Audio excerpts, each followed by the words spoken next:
So in this video, I will be doing a quick and simple unboxing of the new 10th gen iPad. Also, at the end of the video, I will be doing a real quick comparison to see how the 10th gen iPad stacks up size-wise physically compared to the new 11-inch iPad Pro M2. Okay, so to start off with then, I'm just going to do a quick run around the box. And as you can see here, this is the front of the box, and this picture here is basically just a visual indicator to say that this is the iPad 10th gen. Now, I'll just go around the edges, and unsurprisingly, this is going to look just like every other iPad box. However, this one's got a bit of color on it. So we've got an iPad there, and then on this edge here, we've got an Apple logo. And then unsurprisingly, once again, there's another iPad. And then guess what's around here? Yes, another Apple logo. So what I'm going to do here then is just put it down like this, and then let me get at these tabs. So let me just rip these off. Okay, let me just flip this over and let me just get this box open. Okie dokie. Okay, so first thing we're going to do here is just remove the iPad. So let me just put that to one side first.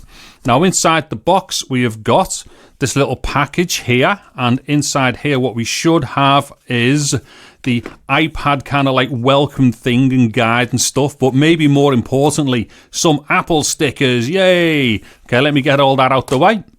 Now, just in keeping with the iPad Pros, this year round, what we've got here is a fully braided USB-C to USB-C cable here. So that does make a difference from previous iPads.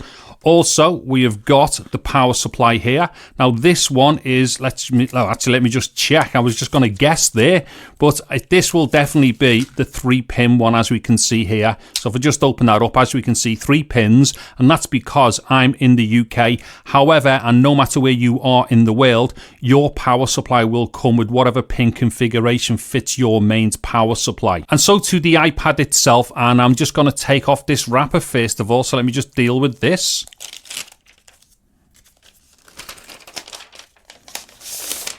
Okay, right, immediately straight away, as we can see, I've got the blue one here, and this is actually, I think this actually looks a lot better than what it did on the Apple website. And the thing with this is I kind of believe that like these have got like limited colors on them for a start, and normally I would go for space gray because I'm dead boring like that. However, this blue one does look really nice. Anyways, what I'm going to do now is go off screen, power up this iPad, log in, and then let's have a quick look around the edges of it. Okay, so I'm now going to do a quick physical comparison with the 10th gen iPad, which is on the left here. Now, immediately, I don't expect there to be that many similarities, and most certainly not any as far as the button placements are concerned and stuff like that. However, what I'm really interested in here is to see as to whether or not these iPads are maybe of such a similar size overall that maybe you could actually share certain peripherals between them,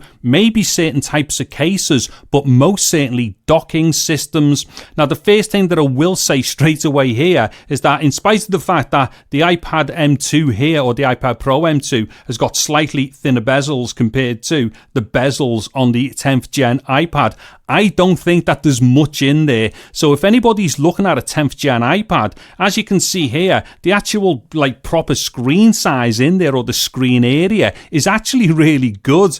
Now, there is one massive difference, however, and it actually goes into the favor of the Gen 10 iPad, and that's the fact that it's now got its camera placed on one of the long edges here close to the center. Now, what that basically means is that when you're doing things like FaceTime or any kind of video recording, you can have your iPad in like proper landscape mode and be able to look straight down into the center line of the iPad. Now, moving over onto the rear of these iPads, and it is immediately clear that these are completely different. They do not share any of the same physical construction characteristics. However, they do look very similar as far as their size is concerned. Now, moving over to one of the long edges, and as we can see, these are clearly different again, as in the buttons for the up and down volume controls are slightly in different positions, and obviously one of them, as in the iPad Pro M2, has got that charging port there for the wireless connection for the pencil.